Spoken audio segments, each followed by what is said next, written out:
High friends, welcome to Sam's kitchen. मस्त अशी आहे ना थंडी पडलेली आहे. आता बरेच लोक आहेत ना ऑफिसेसला जे जातात किंवा लहान मुलं शाळेत जातात त्यावेळेला तर डबा आहे ना आपला थंडच असतो. पण रात्रीच्या जेवणात काहीतरी गरमच झालं पाहिजे. म्हणूनच आज आपण आहे ना मस्त अशी पारंपरिक आहे ना रेसिपी करणार आहोत. ती आहे मस्त गरमागरम अशी मिश्र पिठांची उकड शेंगोळी. 3, 2, 1. मिश्र पिठाची उकड शेंगोळीसाठी आपल्याला एक ठेचा लागणार आहे. छोटं मिक्सरचं भांडं घेतलं आहे. त्यातनं एक 18 ते 20 आहे ना आपण लसणाच्या पाकळ्या घेतल्या.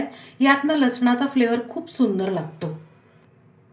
अर्धा चमचा जिरे, 3-4 हिरव्या मिरच्या, एक वाटीभर अशी कोथिंबीर, ह्याची आपण पेस्ट करून घेऊया.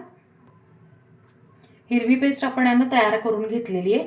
आपल्याला ही जी हिरवी पेस्ट आहे ती रश्शाला पण लागणार आहे आणि कणकेच्या पिठामध्ये सुद्धा लागणार आहे.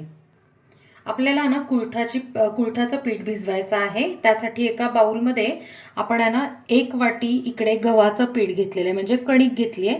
ही जी वाटी आहे त्याच प्रमाणाने आपण बाकीची पिठं घेणार आहोत. ही आपली रेग्युलर जी आमटीची वाटी आहे ना तीच आहे. अर्धी वाटी ज्वारीचं पीठ, अर्धी वाटी डाळीचं पीठ, 1 चमचा तीळ, चवीप्रमाणे मीठ, 1 ते 1.5 चमचा हिरवा ठेचा, पाव चमचा हिंग, पाव चमचा हळद, 1 ते 1.5 चमचा लाल मिरची पावडर, 1 चमचा तेल. सुकं मिक्स करून घेऊया. हे मिक्स झालं ना की थोडं थोडं आपण पाणी वापरून जसं आपण आहे ना आपली पोळीची कणिक भिजवतो सेम तसं भिजवून घ्यायचं. पीठ छान आपण मळून घेतलेलं आहे. आता थोडंसं तेल घालून आपण मळून घेऊया. तेल ग्रीस करून घेऊया. 15 मिनिटं आपण आहे ना पीठ मुरवायला ठेवूया झाकून. आणि आता आपण आहे ना रस्सा करायला घेऊया. रस्सा करण्यासाठी एक मोठी कढई ठेवली. त्यातनं छोटा डाव आपण तेल तापवलंय. त्यात अर्धा चमचा मोहरी, हिंग, अर्धा चमचा हळद. आपण जो ठेचा केला तो उरलेला सगळा ठेचा आपण टाकणार आहोत.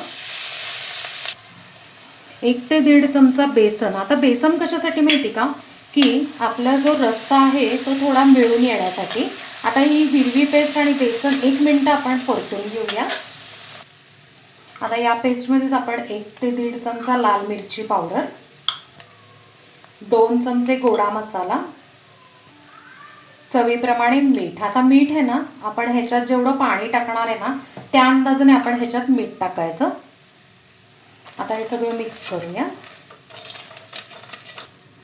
मसाले मिक्स झाले की त्यातनं 1 ते 1.25 आहे ना आपलं हे जे तांब्या असतो ना की तेवढं पाणी टाकायचं, किंवा मग एक 2.5 ते 3 ग्लास पाणी टाकायचं.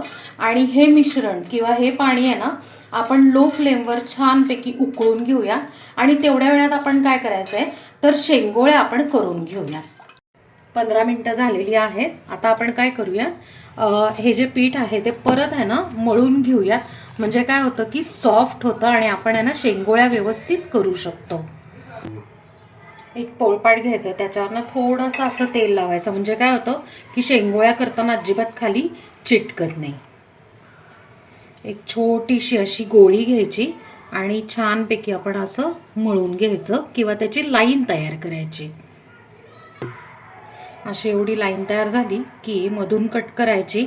आणि आपण कटबोळीचा कसा आकार असतो ना सेम त्या पद्धतीने आपण आहे ना अशा कटबोळीच्या शेपच्या आहे ना शेंगोळ्या तयार करून घ्यायच्या. अशा पद्धतीने आपण बाकीच्या पिठाच्या पण शेंगोळ्या तयार करून एका प्लेटमध्ये काढूया. आपण सगळ्या ना शेंगोळ्या तयार करून घेतलेल्या आहेत.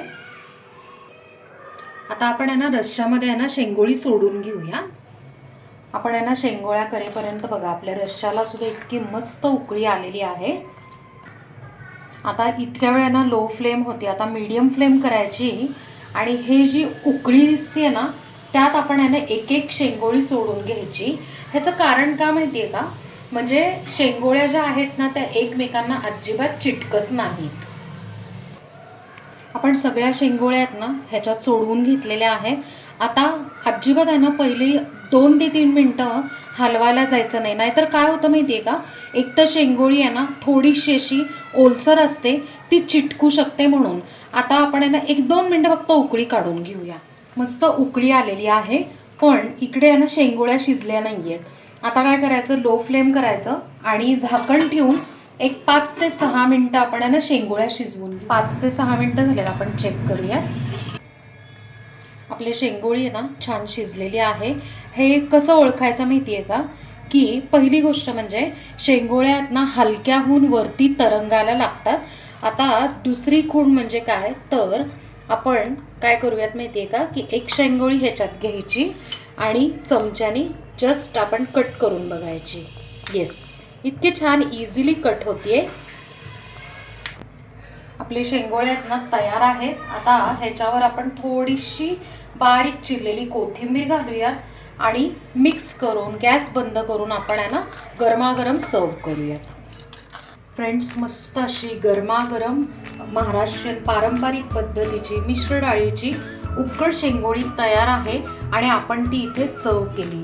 ही तुम्ही नुसतीही खाऊ शकता किंवा गरमागरम भाताबरोबर सुद्धा सर्व करू शकता. तर मंडळी, मस्त अशी ना रश्श्यातली उकड शेंगोळी जी आहे, उकळताना तुम्हाला तोंडाला पाणी सुटलं असेल ना, असं वाटत असेल मस्तपैकी एखादा बाऊल घ्यावा, गरम गरम घ्यावी, थोडासा कांदा, तूप आणि मस्तपैकी आहे ना गरमागरम खावी. तर मंडळी, ही रेसिपी तुम्ही करून बघा नक्की, तुम्हाला नक्की आवडेल आणि थंडीत तर व्हायलाच पाहिजे. फ्रेंड्स, ह्याच्या आधीसुद्धा आपण आहे ना शेंगोळीचा प्रकार म्हणजे कुळथाची शेंगोळी आपण केली होती. कुळीथ म्हणजे काय, तर हुलग्याच्या पिठातली आपण शेंगोळी केली होती. त्याची लिंक मी डिस्क्रिप्शनमध्ये देते. पण बऱ्याच वेळा काय होतं की ना कुळथाचं पीठ अवेलेबल नसेल, तर नक्कीच आहे ना आजची जी शेंगोळीची रेसिपी ती तर तुम्ही करूच शकता.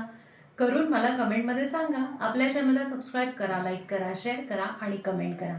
थँक्यू.